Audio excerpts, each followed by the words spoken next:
बूढ़ी माँ की दुख भरी कहानी। दोस्तों, इस कहानी को सुनकर आप आंसू नहीं रोक पाएंगे। दिल छू देने वाली कहानी है। एक बार एक बूढ़ी माँ को उसके बेटे ने एक वृद्धाश्रम में ले जाकर छोड़ा।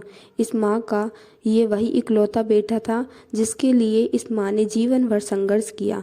इस बेटे के लिए जो सब कुछ किया जो एक माँ को करना चाहिए या माँ कर सकती है, और आज भी अपने बेटे को किसी भी तरह की परेशानी ना हो इसलिए आश्रम में रहने के लिए भी तैयार हो गई।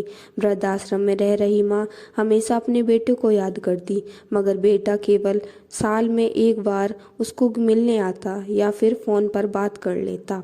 कई साल बीत गए। वृद्ध आश्रम से बेटे को एक दिन फ़ोन आया। उन्होंने कहा, बेटा जल्दी से आश्रम आके अपनी माँ से मिल लो, वो बहुत सीरियस हैं।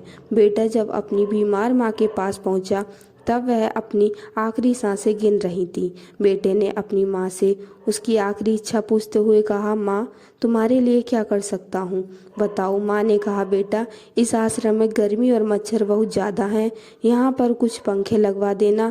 फ्रिज ना होने की वजह से यहाँ पर हम बूढ़ों को कई बार भूखे पेट ही सोना पड़ता है, क्योंकि दिया हुआ खाना खराब होने से नहीं बच पाते। तो इस आश्रम के लिए एक दो फ्रिज भी खरीद कर दे देना। बेटे ने अपनी माँ की सारी बात सुनी और अपनी माँ से पूछा, आपने इतने साल यहाँ पर निकाल दिए पर आपने कभी भी यह बातें मुझसे नहीं कही, और अब जब आपके पास टाइम नहीं बचा है तब आप यह सब कह रही हैं, ऐसा क्यों? माँ ने बेटे को जवाब देते हुए कहा, बेटा मैंने गर्मी, भूख और पीड़ा सहन कर ली, लेकिन मुझे पता है जब तेरे बच्चे तुझे यहाँ पर छोड़कर जाएंगे तब तू यह सब सहन नहीं कर पाएगा। इसलिए तेरी सुविधा के लिए मैं तुझे यह सब लगाने के लिए कह रही हूँ। दोस्तों, माँ की ये आखिरी लाइनें किसी भी बेटा या बेटी की आंखें खोलने के लिए सक्षम है।